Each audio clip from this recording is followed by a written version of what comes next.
लाभ हानि का आज पार्ट 2 है, जिसमें कुछ पॉइंट्स हैं, इसे याद कर लेंगे तो डायरेक्ट बन जाएगा, दिमाग लगाने की फिर जरूरत नहीं। लेकिन अगर याद नहीं करते हैं तो दिमाग लगाएंगे तब भी बन जाएगा। ठीक है, इसका मतलब है कि ये जरूरी कंपलसरी नहीं है कि आपको ये याद हो, जरूरी नहीं है। लेकिन जिन बच्चों को दिमाग उतना मतलब क्वेश्चन बनाते हैं और लगता है कि हमसे ना बन पाता है, दिमाग नहीं लग पाता कि हम क्या करें, तब आपको उनके लिए ये खास है कि आप इसे याद कर लेंगे तो आसानी से आपको क्वेश्चन बनाया जा सकता है। तो जैसे हम फर्स्ट में लिखा हुआ है कि यदि किसी वस्तु का क्रय मूल्य 100 रुपया है, ठीक है, पहले से दे दिया कि कोई वस्तु होगा उसका क्रय मूल्य 100 रुपया है, उस पर लाभ 25% है, मतलब y% है, तब वस्तु का विक्रय मूल्य क्या होगा। तो देखिए, मान लेते हैं क्वेश्चन के बना लेकर के चलते हैं। इस पर मानते हैं कि कोई वस्तु 80 रुपया उसका क्रय मूल्य था, 20% का वो लाभ कमाता है। कितना परसेंट का लाभ कमाया? 20%। पूछा क्या जा रहा है? विक्रय मूल्य। तब क्या करेंगे कि 20% होता है तो आप ऐसे बनाओगे कि इसका 1/5 लिखोगे तो क्या करोगे कि सीपी यहां पर मानोगे 5, लाभ आया 1, तो टोटल एसपी कितना हो गया उसका? 6। तो आपको सीपी दिया था यहाँ पे 80 और आप कितना लाए? 5, और गुना क्या निकालेंगे? 6, काटेंगे 16, 16 6 96, यानी 96 रुपया में आप उसको बेच पाएंगे। अब यहाँ पे इसको क्या कर दो? रख दो। कितना रुपया में खरीदा था वो? 80 रुपया में। तो यहाँ पर हम कितना लिख देते हैं? 80। 100 प्लस y मतलब 100 प्लस 20 और बटा में कितना है? 100। काटिए 80 गुने 120 बटे 100, 1 0 से 1 0, तो 12 8 96। तो जिनको अगर दिमाग में नहीं आ पाता है एक बार में, तो आप इस फॉर्मूला से भी बना सकते हैं। तो यहाँ पर फॉर्मूला याद रखिएगा तो क्लियर हो जाएगा। तो इसमें क्या लिखा गया था? यदि किसी वस्तु का क्रय मूल्य 100 रुपया है, वस्तु का क्रय मूल्य 100 रुपया है और लाभ उस पर y% होता है, लाभ पर कितना परसेंट होता है? y%, तो उस वस्तु का विक्रय मूल्य कितना होगा? तो x into 100 plus y by 100 कितना होगा? x into 100 plus y by 100। ये आपका आंसर हो जाएगा।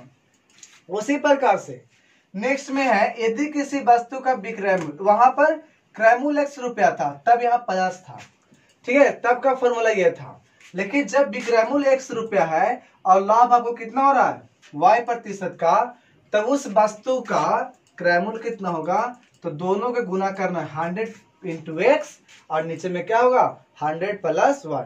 अब इस फॉर्मूला पर भी बना सकते हैं तो बन जाएगा। नेक्स्ट क्वेश्चन ये है कि यदि किसी वस्तु को 100 रुपए में जब बेचता है, कोई आदमी था, जब वस्तु को 100 रुपए में बेचता है तब उसे y% की हानि हो जाती है। तो उसे हो जाती है y% की हानि, यानी बेच दिया कम दाम में, जब कम दाम में बेचा तब ना उसको इतना % की हानि हो गई। लेकिन अब कहता है कि यदि उसे z% उसको लाभ कमाना होता, सोचिए, इतना में वो आदमी क्या करता है? बेच देता है, यानी इतना % हानि हुआ, इसका मतलब क्रय मूल्य जो होगा वो इससे ज्यादा होगा, तब ना उसको घाटा में बेचा है कम दाम में। लेकिन कहता है उसी क्रय मूल्य पे अगर वो चाहता है कि z% की लाभ कमा ले, ठीक है, जब वो z% का लाभ कमा ले तो पूछा जा रहा है कि तब वो वस्तु को, यानी जब इतना लाभ कमाता तो उस वस्तु को कितना बेचता। तो ये कितना बेचना होगा? याद रखेंगे 100 प्लस z इंटू एक्स बटा 100 माइनस एक्स। क्वेश्चन वो कैसे बनाएंगे? एक क्वेश्चन इस पर हम लोग लेते हैं, ठीक है, ऊपर में इरेज कर देते हैं इसको।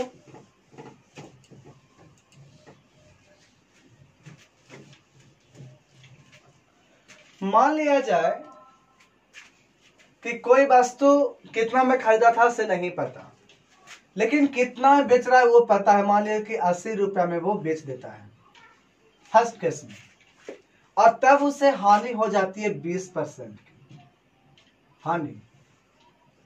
लेकिन अब कहता है बाद में कि यदि उसे लाभ ले लेता वो, Z%, तो बताइए कि एसपी कितना होगा। यानी यहाँ भी एसपी, यहाँ भी यहाँ पे क्या है, हानि है, यहाँ लाभ, यहाँ एसपी। यहां से हमें क्या मिलेगा, तो तीन चीज होता है, ऐसे 4 चीज होता है, एसपी, सीपी, लॉस और प्रॉफिट। तो जहां पे आपको लॉस होगा वहां पे प्रॉफिट नहीं होगा, दोनों में से कोई एक हो। यानी जो पेयर करेंगे तो ये तीनों होगा एक साथ, या तो आपको ये तीनों होगा, कभी ये दोनों साथ में नहीं आएगा। तो इस वाले सिचुएशन में देखेंगे तो हमको 2 चीज है, एसपी भी है और लॉस भी है, तो क्या निकलेगा यहाँ से, सीपी निकलेगा, है ना, तीनों में सीपी निकलेगा। जैसे सीपी निकल जाएगा इसके लिए, तो लाभ हमको ये पता है ना, पता, सीपी पता हो गया, ये पता हो गया, तो क्या निकालना होगा, एसपी। तो ऐसे करके हम यहाँ पर बना सकते हैं। तो चलिए बनाते हैं। तो यहां से हम क्या निकालते हैं, उसको सीपी निकालते हैं। कैसे करेंगे, 20% मतलब 1/5। जब 5 रुपया में वो खरीदा था, ठीक है, तो वो 1 रुपया के हानि हो गया, तो बेच कितना देगा, 4 रुपया में। यानी किताब में 80 रुपये बेच रहा है, लेकिन वो कितना बेच रहा है, 4 रुपया में। निकालना क्या है उसको, सीपी, यानी 5 कटे कितने बार में, 20 बार में, तो 20 25 100, यानी वो 100 रुपया में उस वस्तु को खरीदा था, जिस पर 80 रुपये में बेचा था, तो उसको हानि कितनी हुई, 20%। लेकिन अब कहते हैं कि 25% उसे लाभ कमाना है, तब कितना बेचेगा, यही पूछा गया। तो सोचिए 25% का मतलब 1/5, सॉरी 1/4, यानी जब उसका सीपी 4 है तो वो पूरा बेचेगा कितना में, 5 में। इसका मतलब सीपी वो क्वेश्चन में कितना लाए थे, 100, और यहाँ पर कितना आया था, 4, और बेच कितना हो रहा है, 5 बार में, तो काटेंगे 25 में, यानी 125 रुपया उसका विक्रय मूल्य आएगा। तो देखिए इस पर भी बना सकते हैं। क्या बोला था, किसी वस्तु को 100 में बेचा था, और ये x की जगह पर कितना में बेच रहा है, 80 रुपया में, हमें 80 लग देते हैं। y% की हानि हुई, और हानि कितना प्रतिशत हुई, इसको 20% की, तथा उसे z% लाभ कमाना है, यानी z की जगह पर लाभ कितना कमाना था, इसको 25%। तो विक्रय मूल्य का वैल्यू देखिए डालते हैं इसमें, 100 का 100 रहेगा, z में यहाँ पर 25 होगा, और डिवाइडेड बाई, और इंटू में यहाँ छूट रहा था x कितना था, 80, और बटा में 100 माइनस y, 100 यहाँ पर रहेगा, और माइनस y कितना है, 20।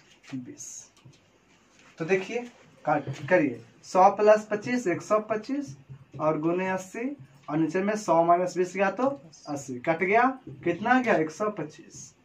तो इसको ट्रिक बना दिया गया है, मतलब इसी प्रकार से सोल्व करने के बाद ये शॉर्ट में एक फॉर्मूला दे दिया गया।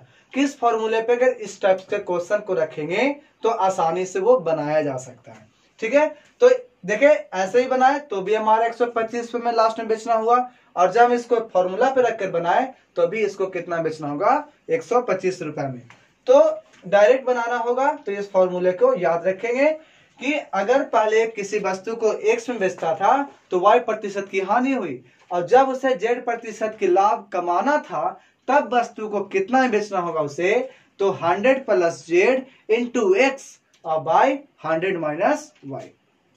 चलिए नेक्स्ट क्वेश्चन, यदि x वस्तुओं का क्रय मूल्य, जैसे कहते हैं कि कोई आदमी था व्यापारी, 4 वस्तु को जितना में खरीद के लाता है, ठीक है, उतना दाम में वो 3 वस्तु को बेच देता है। तो इस केस में लाभ या हानि होगा, वो कैसे पता करेंगे। तो देखिए क्वेश्चन में क्या बोल रहे हैं समझिए। कोई दुकानदार था, वो 4 वस्तु कोई मान ले कि 100 रुपए में खरीद के लाता है, ठीक है, और कोई आदमी था, यही आदमी क्या किया, दूसरे को बेच दिया। तो 100 रुपए में बेच दिया, लेकिन कितना वस्तु बेचा, वो मात्र 3 वस्तु बेचा। तो बता, अभी भी इसके पास एक वस्तु बचा हुआ है, वो वस्तु के बेचेगा तो उसको क्या मिलेगा, लाभ आ जाएगा, क्योंकि जितना में खरीदा था ये व्यापारी उतना में तो बेच दिया, यानी उसका जितना पूंजी लगाया था वो पूंजी को वो प्राप्त कर चुका है। तो अब जो एक्स्ट्रा इसके पास बचा हुआ बेचने के लिए, वो बेचने के बाद उसे क्या होगा, लाभ होगा। यानी यहां पर कह सकते हैं कि 4 वस्तु का क्रय मूल्य यहां पर 3 वस्तु के विक्रय मूल्य के बराबर होगा, ठीक है। यानी ज्यादा खरीद के सामान ले लावे और बेचे कमे, कम बेचे मतलब संख्या में कम बेचे, तो इस केस में क्या होगा, लाभ। लेकिन अगर खरीद के ला रहा है 4 वस्तु और उतना ही पैसा कमाने में उसको 5 वस्तु को बेचना पड़ जा रहा है, समझा। 4 वस्तु को खरीदने में जितना पैसा उसको लगाया और उतना ही पैसा कमाने के लिए 5 वस्तु को बेचना पड़ जाए, तो इस केस में क्या होगा, हानि होगा। तब कंडीशन दे रहा था कि x वस्तुओं का क्रय मूल्य x वस्तुओं का क्रय मूल्य y वस्तुओं के विक्रय मूल्य के बराबर है। जैसे हम बोलेंगे 4 वस्तु का क्रय मूल्य 3 वस्तु के विक्रय मूल्य के बराबर है, तब प्रतिशत लाभ या हानि कितना होगा। तो इस फॉर्मूला पर डालेंगे x माइनस वाई बटा वाई गुने 100। तो प्लस कब होगा, प्लस जब आ जाएगा वैल्यू तब बोलेंगे कि इस केस में लाभ होगा। माइनस वैल्यू आ जाएगा, इस केस में क्या हो जाएगा, हानि हो जाएगा। इस पर हम बैठा के देख सकते हैं। जैसे x के यहाँ पे 4 दे देंगे तो 4 हो जाएगा, माइनस y कितना था 3 और नीचे में कितना 3 गुने 100, तो क्या मिलेगा 1/3 गुने 100 मतलब 33.33%। तो ये प्लस में आया कि माइनस में, तो प्लस में आया, इसका मतलब इस केस में लाभ होगा। तभी बताए थे कि लाभ होगा। लेकिन यहां पर वैल्यू रख के देखो, यहां पर क्या रखेंगे 4, x जगह पे माइनस y की जगह पर कितना 5 और नीचे में कितना y की जगह पर 5 और गुने में 100, तो पड़ेगा माइनस 1/5 गुने 100 यानी माइनस में 20। तो माइनस में आने का मतलब क्या हुआ, हानि ऑफ 20 यानी 20% की इसमें हानि हुई। ठीक है, तो फॉर्मूला में हम इस प्रकार से बना सकते हैं। ठीक है, तो फॉर्मूला याद कर लेंगे, तब क्या होगा कि आसानी से बन सकता है। एक तरह से मान लेंगे, ट्रिक भी इसको मान सकते हैं। तो ट्रिक नहीं कहिए, फॉर्मूला कहते हैं। ठीक है, चलिए अब आगे देखते हैं 5 नंबर। अब है किसी वस्तु को x रुपया में बेचने पर z% की हानि होती है, उस वस्तु को y रुपया में बेचने पर इतना प्रतिशत का लाभ हुआ। जैसे कहा जा रहा है कोई वस्तु था 80 रुपये में जब बेच रहा था तो 20% की मान लो कि हानि हुई। लेकिन उसी वस्तु को अगर उसी वस्तु को 100 रुपये में बेच रहे हैं, तब कहा देगा कितना प्रतिशत की लाभ होगा। तब तो उस केस में यहां पर क्या होगा कि फॉर्मूला बन जाएगा y into Z minus 100 minus Z बटा x माइनस 100%। लाभ यहां पर होगा कि किसी वस्तु को 100 रुपये में बेचे थे तो इतना हानि हुई थी, इतना में बेचे 100 100 रुपये में, तो हानि कितना हुआ z% की। लेकिन कहा जा रहा है कि यदि वस्तु को y रुपये में हम बेचते हैं, इस ढंग का क्वेश्चन हो, तब ये फॉर्मूला लगा देंगे तो कहा जाएगा क्वेश्चन, जैसे मान लिया जाए कहा कि 80 रुपये में कोई बेचा तो उसे 20% की हानि हुई। अगर उसी वस्तु को हम 140 रुपये में बेचे हैं तो बताइए कितना प्रतिशत की लाभ होगा। ऐसे क्वेश्चन अगर आता है तो इस केस में आपको x हो जाएगा 80 और z हो जाएगा 20 और y कितना हो जाएगा 140। तब पूछा जाएगा कितना प्रतिशत की लाभ है, तो आप यहां पर लिख दोगे y into x minus Z by x minus 100%, इतना परसेंट का लाभ होगा। अब नेक्स्ट यहां पर है कि कोई वस्तु 100 रुपये में कोई व्यक्ति होगा, वो 2 वस्तुओं को समान मूल्य में खरीदता है। ठीक है, जैसे मान लिया जाए कि कोई 2 सामान लाता है, जैसे कहता है ना हर एक माल 10 रुपया, तो इसका मतलब क्या हुआ कि 2 वस्तु उसमें ऐसा होगा जो कि 10 रुपया में ही मिलता होगा। तो व्यक्ति क्या किया कि 2 वस्तु को ले आया, जैसे ए वस्तु और बी वस्तु को ले आया, लेकिन दोनों के ऊपर उसने क्या किया कि दाम सेम लगाया खरीदने का, यानी 10 रुपया इसमें इसको लाया है तो 10 रुपया में वो बी को भी खरीद करके लाया है। लेकिन कहा जा रहा है कि यदि इसको पर 2% के मान लो कि हानि हो गया, व्यक्ति क्या किया था कि जैसे यहां पर फिर से हम देख लेते हैं, ऊपर इरेज कर लेते हैं। जैसे यहां पर मान लेते हैं कि हमारे पास ए और बी 2 वस्तु है, दोनों को व्यक्ति क्या किया था कि 10-10 रुपया में खरीद करके लाया था। ठीक है, यानी दोनों का सीपी कितना हो गया था 10 रुपया। लेकिन कहा जा रहा है कि फर्स्ट वाले वस्तु को 2% की हानि पर बेच दिया। अब बी वाले को क्या किया कि सोचा कि एक पर तो हानि हो गया तो दूसरा पर हम लाभ कमा ले, तो उस पर भी क्या करता है कि लाभ भी 2% का कमा लेता है। तो इस केस में पूछेगा कि बताइए टोटल लाभ या हानि कितना होगा, तो 0 होगा। यानी किस केस में 0 होगा वो देख लेते हैं। आपको सीपी दोनों का सेम है और एगो पर लाभ एगो पर हानि हो रहा है, लेकिन दोनों का लाभ और हानि का परसेंट बराबर हो, तो उस केस में ना उसको ऊपर लाभ होगा और ना उसको ऊपर हानि। कंडीशन क्या था कि सीपी सेम होना चाहिए, क्रयमूल्य एक ही होना चाहिए, तब दोनों वस्तु पर अगर एक ही तरह का लाभ और एक ही तरह का हानि मिलेगा तो कुल तुम्हारा ना हानि होगा और ना उसका लाभ होगा। मतलब 20 रुपए में खरीद के ला रहा था तो बाद में वो 20 रुपए में ही बेचेगा। कैसे देख लेते हैं। 10 रुपए में खरीदा, 20% ले लेते हैं, ठीक है। अच्छा आसानी पड़ा कैलकुलेशन। 20% के उसने क्या किया, हानि किया तो 10 का 20% कितना होगा, 2 रुपया, ठीक है। तो 2 रुपए का जब हानि हो गया मतलब वो बेचा कितना में है, 8 रुपए। 2 रुपए कैसे आ गया, तो 10 हो गया और 20% का मतलब 1/100। और ऐसे ही बताए थे कि 20% होगा मतलब 1/5 होगा, मतलब 2 आ गया ना। तो 2 रुपए क्या हुआ, घट जाएगा क्योंकि हानि हो रही थी। जब हानि हो रहा था 2 रुपए घटा तो ये एसपी इसको कितना मिल गया, 8 रुपए। अब दूसरा में जब 2 रुपए एक्स्ट्रा ले रहा है, ज्यादा ले रहा है, जब ज्यादा लेगा तो यहाँ पर एसपी क्या हो रहा है, 12 रुपए में बेच रहा है वो। तो अब सोचिए कि टोटल अगर सीपी देखें तो टोटल मिला के तो 10 रुपए इसको खरीदा, 10 रुपए इसको खरीदा, लेकिन टोटल उसको जो सीपी मिल रहा था वो हो रहा था 20 रुपया। टोटल सीपी कितना मिल रहा था, 20 रुपया। और इसी प्रकार से जब टोटल हम एसपी देख रहे थे तो फर्स्ट वाले को एसपी 8 था और सेकेंड वाले का एसपी कितना था, 12। यानी हम 8 + 12 देखे तो भी कितना मिला, बराबर मिला कि दोनों को 20-20 रुपए, खरीदा भी 20 रुपए में और बेचा भी 20 रुपए में। तो बताइए इसके ऊपर लाभ की हानि, तो इसको कुछ नहीं हुआ, ना उसको लाभ हुआ और ना उसको हानि हुआ।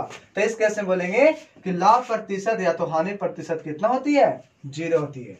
कब, जब उसका क्रयमूल्य क्या होना चाहिए, दो वस्तुओं का समान होना चाहिए।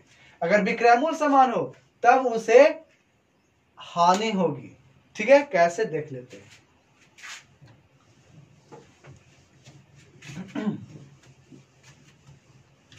देखिए जब कोई व्यक्ति दो वस्तुओं के समान मूल्य पर बेचता है, मान ले कि ए था और बी था, समान मूल्य पर बेचता है, चलिए 100 रुपए में दोनों को बेच देता है। तो 100 रुपए इसका क्या था, एसपी, और इसके लिए भी एसपी।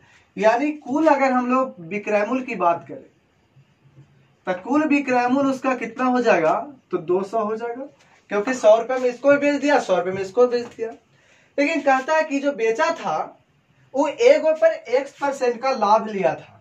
इसको जब बेचा ना 100 रुपए में तो इसको पर 10% का मान लेते हैं कि लाभ लेके बेचा है, और ये वाला पर 10% का क्या ले लिया, हानि लेके बेचा। मतलब लाभ लेके बेचा, इसका मतलब खरीद के लाया होगा कम में तब ना ज्यादा बेचा और तब ना उसको लाभ हुआ। इसका मतलब इसको में सीपी क्या होगा, 100 से कम आएगा, और इसमें क्या होगा, सीपी 100 से ज्यादा आएगा, तब ना बेचारा क्या हो गया, हानि हो गया। तब देखते हैं कि कैसे हमारा हानि होगी। तो देखो यहां से 10% हम लिख रहे हैं, मतलब 1/10। तो इसका मतलब कि 10 अगर सीपी मानते हैं, सीपी 10, तो लाभ कितना हुआ, 1 रुपया का। तो टोटल एसपी कितना यहां से मिलता है, 11 रुपया। तो यहां पर हमें एसपी कितना मान लिया हुआ था, 100 रुपया, और हमने कितना बोले, हानि नहीं निकाला ना, देख रहे हैं ना, टोटल सीपी निकाल रहे हैं और लास्ट में जाकर हम लोग कंप्लीट करेंगे। तो यहाँ पर क्या हो रहा है कि हम लोग क्या माने इसको सीपी। जब 1 रुपए का लाभ हुआ तो 11 रुपए में बेचा होगा, और हम बेच रहे हैं कितना यहाँ पर, 100 रुपए में। तो 11 से कंपेयर करेंगे और निकालना यहाँ पर सीपी। तब क्या हुआ, तो 1000/11 इसको सीपी आ जाएगा पहले वाले का। ये दूसरे वाले का देखते हैं, 10% हानि पर बेच रहा है, मतलब खरीदा था 10 रुपए में, अब बेच रहा है कितना में, 1 रुपए कम करके, नहीं 9 रुपए में। लेकिन ये कह रहा था कि 100 रुपए में बेचे हैं, और ये कह रहा है कि नहीं 9 रुपए बेचे हैं। निकालना क्या है तुम्हें, क्रय मूल्य। सीपी मिल गया 1000/9।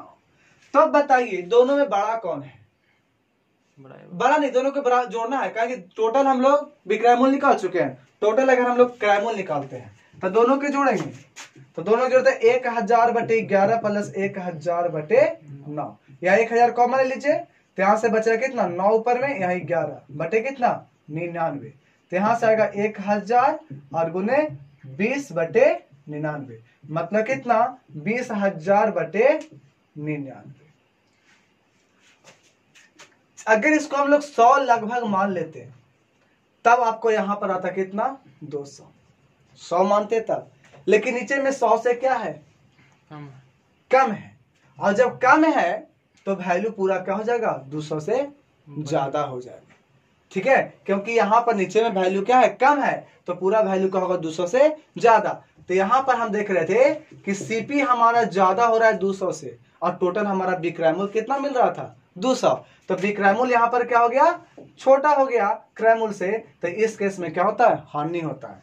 तो हानि होता है ये हम देख लिए, लेकिन कितना का हानि होगा, तो याद रखेंगे x स्क्वायर बटे 100% का हानि होगा, ठीक है। तो इसका हम कैलकुलेट अगर आप करोगे ना तो 202 पॉइंट समथिंग आएगा, तो भी क्रैमुल क्या हो गया 2 रुपया तो ज्यादा आया है बिक्रैमुल से, तो क्या होगा हानि, लेकिन कितना परसेंट का कैसे निकाल कितना आएगा, तो x स्क्वायर बटे 100, हम कितना परसेंट लाभ या हानि देख रहे थे, तो 10 यानी 10 का स्क्वायर बटे 100%, मतलब 1% का उसको क्या हो जाएगा हानि आ जाएगा। कब, जब बिक्रैमुल सामान्य था, ठीक है ना, लेकिन अगर क्रैमुल समान था तो ना उसको लाभ होता है और ना हानि, लेकिन बिक्रैमुल समान होता है तो उसको हमेशा हानि होगी, एकदम याद रखना है। चलिए नेक्स्ट में देख लेते हैं।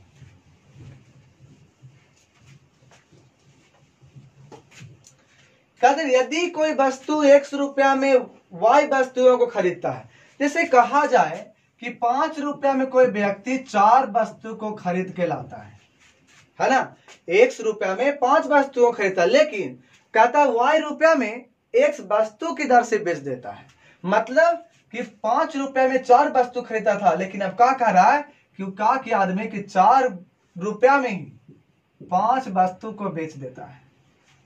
तो सोचो 5 रुपया में कुछ 4 सामान को खरीद के लाता है, लेकिन वही 4 सामान को 5 रुपया में बेच देता है, तब क्या होगा, तब कहता है पहला कंडीशन में अगर x बड़ा हो y से, x बड़ा हो y से, तब वहां पर हानि होगी।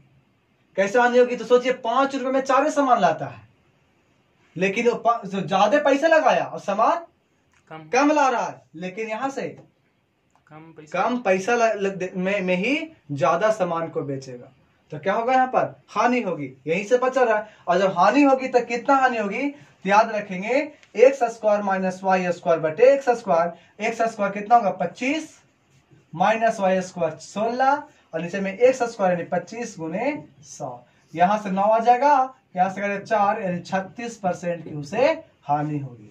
लेकिन यही कंडीशन अगर रहता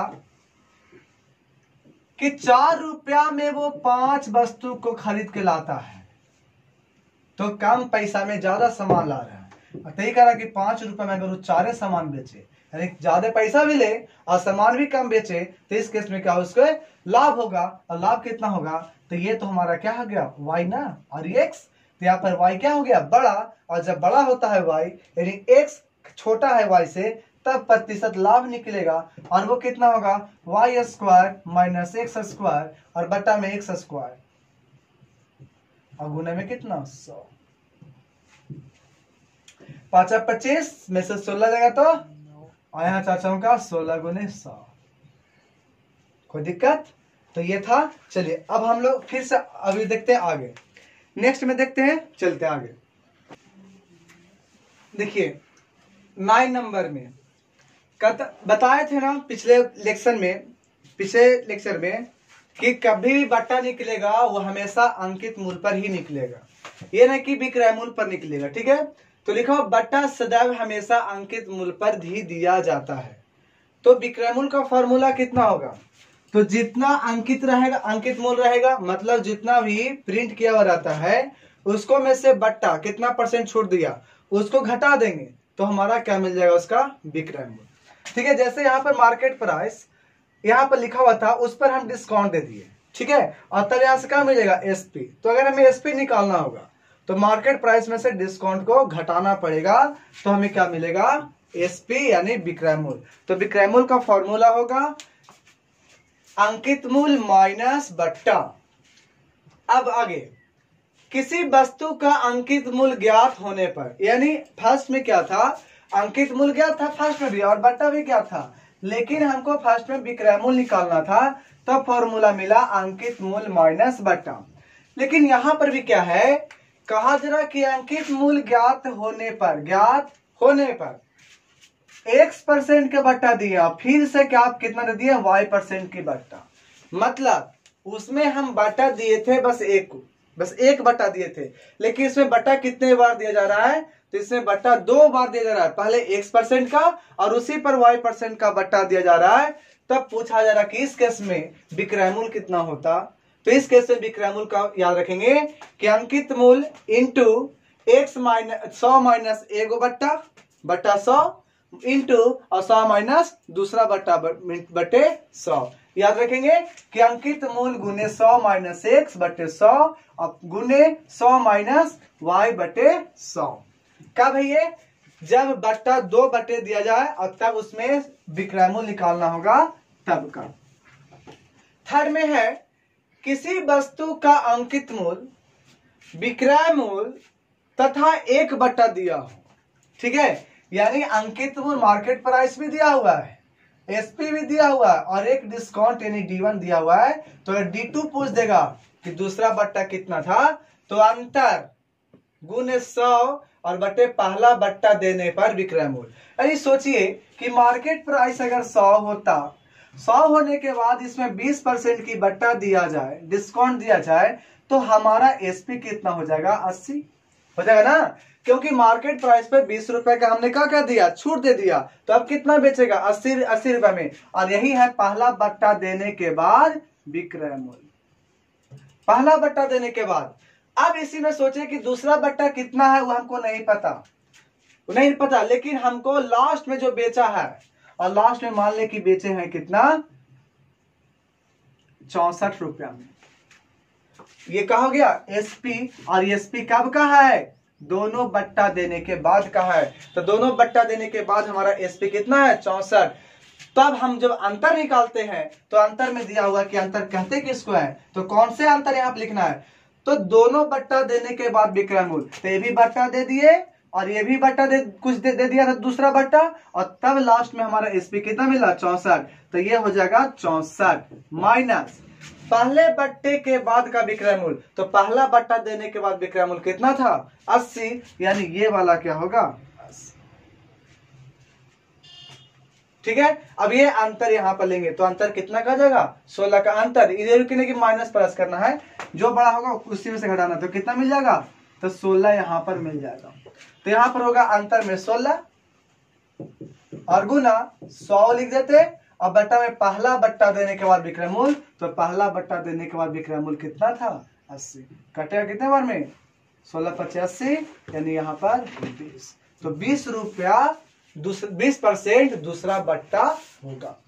ठीक है, बट्टा कितना होगा, 20%। कैसे निकाल लीजिए, आपको 80 था तो 80 का 20% निकालेंगे, यानी आपको 1/5 निकालेंगे।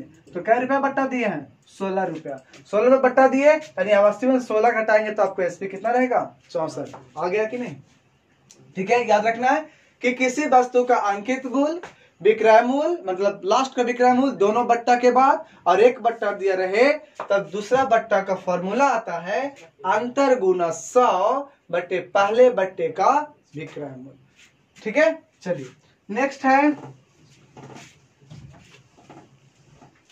यदि 2 बट्टे क्रमशः x% और y% है तो समतुल्य बट्टा कितना होगा। तो देखिए, जब क्रमागत अगर कुछ भी विक्रय मूल्य कुछ भी रहता था तो हम लोग x परसेंटेज में देखे थे, तो प्लस में 100/100 करते थे। लेकिन बट्टा होने से क्या है कि हमारे मार्केट प्राइस में कमी आ रही है, तो यहाँ पर सिर्फ क्या लगा देना है, इतना %। समतुल्य बट्टा कितने प्रकार के बट्टा का है, तो 2 बट्टा अगर लगातार दिया जाएगा, क्रमिक बट्टा दिया जाएगा, तो उस केस में समतुल्य बट्टा कितना होगा, तो x + y - xy/100। ठीक है, उसी प्रकार से यदि किसी वस्तु पर किसी वस्तु पर यदि x% का बट्टा देने पर x% हम बट्टा दे दिए और उसके बाद अगर y% लाभ कमाना है, ठीक है, x% बट्टा देने के बाद भी y% का लाभ कमाना है, तो वस्तु का अंकित मूल्य कितना होगा? ठीक है, x% हम छूट दे भी देंगे, 20 मान लीजिए 20% छूट दे दिए और हमें 15% फिर भी लाभ कमाना है, तब हमको अंकित मूल्य का यानी मार्केट प्राइस कितना होगा, हमको उसके प्राइस को कितना लिखना पड़ेगा। तब कहता है कि जितना तुम खरीदे हो उसको यानी अंकित मूल्य लागत मूल्य मतलब क्रय मूल्य को गुना करेंगे किससे? 100 प्लस x में, मत 100 प्लस y, 100 प्लस y मतलब 100 प्लस लाभ परसेंट और 100 माइनस बट्टा। ठीक है, यानी लागत मूल्य गुने 100 प्लस x बटे 100 माइनस लागत मूल्य गुने 100 प्लस y बट्टा 100 माइनस x होगा। चलिए आगे, यदि किसी वस्तु पर x% बट्टा देने के बाद भी, यदि x% बट्टा देने के बाद भी कोई वस्तु y% का लाभ कमाना चाहता है, ठीक है, यानी पीछे वाला ही है, तो उसे कितना अंकित मूल्य को बढ़ा करके लिखना पड़ेगा। तब आता है कि उसको पहले से कुछ था प्राइस दिया हुआ, उस पर इतना बट्टा दे करके भी और उतना अगर लाभ करना चाहता है तो उसको अंकित मूल्य पर इतना बढ़ा कर लिखना पड़ेगा। कितना? तो जितना बट्टा देगा प्लस जितना लाभ कमाएगा और बट्टा में 100 माइनस बट्टा गुने 100। ठीक है, तो ये फॉर्मूला याद रखेंगे और उसके बाद हमारा क्वेश्चन बनेगा। अब नेक्स्ट में है कि जैसे अभी देखे थे शुरू में कि 100 पर दिए 50% का बट्टा और फिर दे दिए 30% का बट्टा, फिर 20% का बट्टा, अब नहीं दिए थे। आगे भी अगर आपको मान 10% का, फिर आगे 15% का बट्टा अगर लगातार अगर देते जाएंगे, ठीक है, मैंने बट्टा पर बट्टा पर बट्टा पर बट्टा पर बट्टा अगर देते जाएंगे तो इस केस में, ठीक है, मतलब एक बट्टा दिए फिर उसी पर बट्टा निकाले, फिर बट्टा, डिस्काउंट पे डिस्काउंट पे डिस्काउंट अगर देते जाएंगे तब हमारा कितना आएगा विक्रय मूल्य, उसके लिए तब हमारा विक्रय मूल्य बराबर कितना होगा, तो जितना अंकित मूल्य लिखा हुआ था उसको यहाँ पर लिख देना है। अब गुना 1 माइनस पहला बट्टा बटे 100, जितना बट्टा होगा उसको बट्टा बटे 100 लिख करके गुना कर देना है। जैसे पिछले बार हम देखे थे कि 100 रुपया था, यहां तक में मैं 28 रुपये को बेचा, मतलब छूट कितना दे दिया, तो 72 रुपए का छूट दिया। तो देखते हैं कि क्या हमको विक्रय मूल्य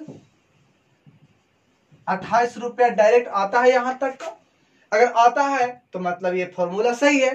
तो 3 गो था, 3 गो रखेंगे, 4 तक बट्टा जाएगा, 4 गो यहाँ पर लेके जाएंगे, 5 तक कहेगा तो 5 तक, जहां तक है वहां तक बढ़ा सकते हैं। तो यहाँ पर कितना है, 3 तक ले लेते हैं, तो 3 तक लेंगे तो अंकित मूल्य कितना था 100, 1 माइनस r बटे 100, r कितना था 50 बटे 100, फिर 1 माइनस 30 बटे 100 और फिर यहाँ पर 1 माइनस 20 बटे 100।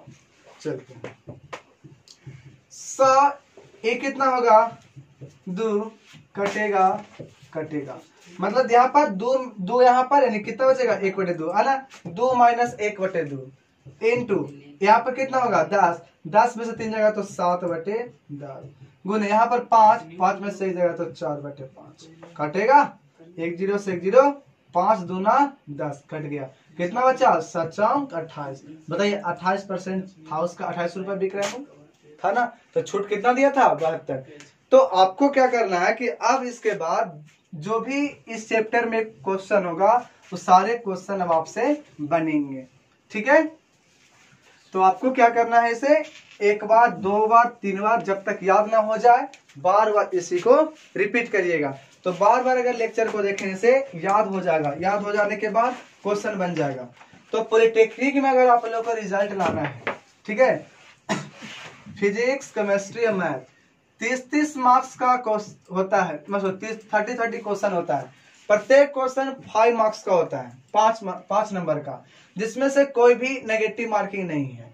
तो आप इसमें से इसको पर 30 में, ठीक है, 28 लाने का प्रयास कीजिए और इसमें भी अगर 30 में 30 लाने का प्रयास कीजिए और प्रयास हो जाएगा। ठीक है, और इसमें 30 में 29 30 पूरा, ठीक है, इसको हम इसलिए मिनिमम जोड़ रहे हैं, इतना आने का आसार है। लेकिन अगर किसी से नहीं आता तो 50% भी अगर कोई बनाते हैं तो भी उसका रिजल्ट आने का संभावना रहता है, लेकिन उतना नहीं रहता है कि आपको मनचाहा ब्रांच मिले।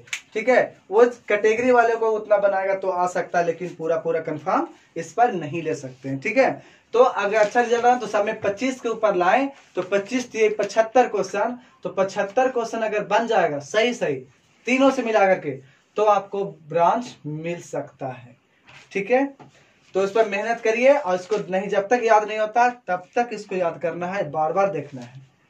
ठीक है, तो नेक्स्ट क्लास में हम लोग देखेंगे क्वेश्चन। तो आपको क्वेश्चन आपको दे दिया जाएगा, आप उस क्वेश्चन को बना करके लाओगे। ठीक है, और तब जब सॉल्यूशन कराएंगे तो अपना सॉल्यूशन और जो कराएंगे सॉल्यूशन उस पर दोनों को देखना है।